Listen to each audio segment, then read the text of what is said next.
So, what makes an ideal chocolate chip cookie? What ingredients and what techniques? Today, I'd like to answer that question.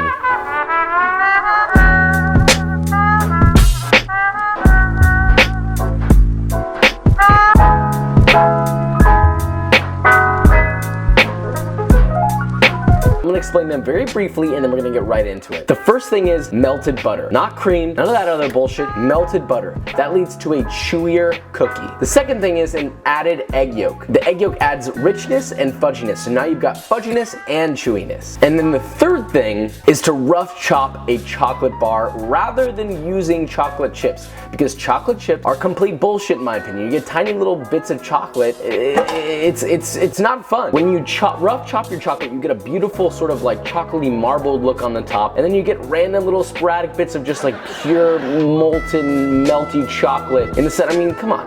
Yeah, that's a given. If you want to use chocolate chips, that's fine. I'm not going to judge you. I'm just saying that it's not as good. It's sort of a weird sort of cookie hack that I recently learned called the pan bang method. Well, actually, I'll just show you further down in the video because I can't give it all away. Got to get that full YouTube watch time, you know what I'm saying? So, I hope you guys will be able to forgive me for that couple-day hiatus that I had, but I am back. We're going to go ahead and start with 200 grams or 1.5 cups of all-purpose flour. 3 grams or half a teaspoon of kosher salt, 4 grams or half a teaspoon of baking soda, and then you're just going to whisk all of that together to combine thoroughly. Take 7 ounces of a dark chocolate bar, break it into large pieces, and rough chop that bad boy. I know the term rough chop comes across a little vague, so I'll try and explain, but you don't want it too small. You definitely want it larger than a chocolate chip, especially considering all the shit that I was just talking about chocolate chips. Next, you're going to take 112 grams or half a cup of unsalted butter, and all you got to do is melt it down. Don't forget it on the stove like I almost did. Now here I'm using a stand mixer with a paddle attachment, but you could totally use a bowl and a whisk, totally fine. And you're gonna add in 200 grams or 3/4 of a cup plus 2 tablespoons of packed brown sugar, and then 112 grams or half a cup of white granulated sugar. Start your stand mixer on a low speed to thoroughly combine and add in your melted butter. Once that's combined, you're gonna go ahead and add a whole egg. Increase your speed to medium-low and add an egg yolk, 6 grams or 2 teaspoons of vanilla extract. Now, I'm very indecisive about my mixer speeds. I ended up liking medium the best, so, you know, do that. Now, once that's done, you're gonna go ahead and add in,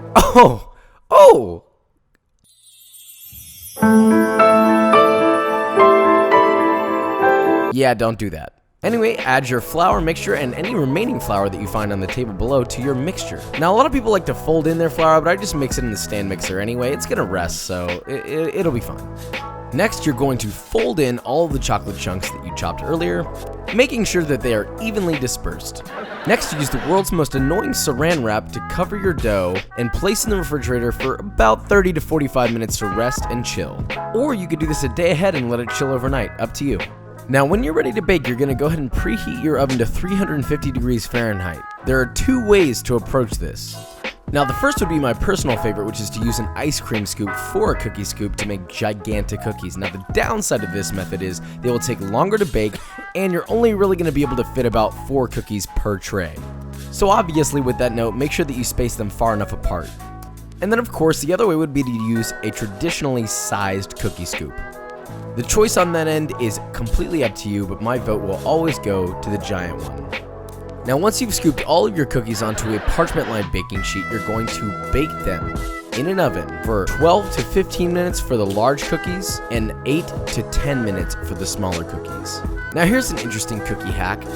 Yep, you're just gonna drop the pans. It is called the pan bang method. I discovered it off of a blog called The Vanilla Bean Blog. Now, I know it may seem strange at first, but it totally makes sense. You're basically just going to pick up your pan slightly, about an inch, and then drop it back down onto the grates. And you're gonna do that about 2 to 3 times. The first time after the first 6 minutes, and then the second time about 2 or 3 minutes after that. The whole purpose of that is it basically interrupts the rise and drops the dough back down and pops all the bubbles that the baking soda is developing in there, and it ends up making a chewier and more sort of like dense cookie, but in a good way. Totally up to you, but it's a really interesting cookie hack that does actually make quite a nice cookie, and it gives a cool ripple effect on the cookies. So, now you didn't think I'd skip that B-roll part, did you?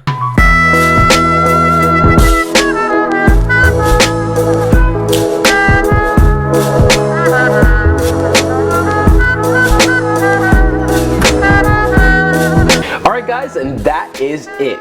Just do it the way that I told you to do it, and you will always have beautiful cookies, or most of the time. Unless you don't space them far enough apart and then they melt into each other and then you sob onto your cookies and your cookies are soggy, and then that's definitely not something that's happened to me before.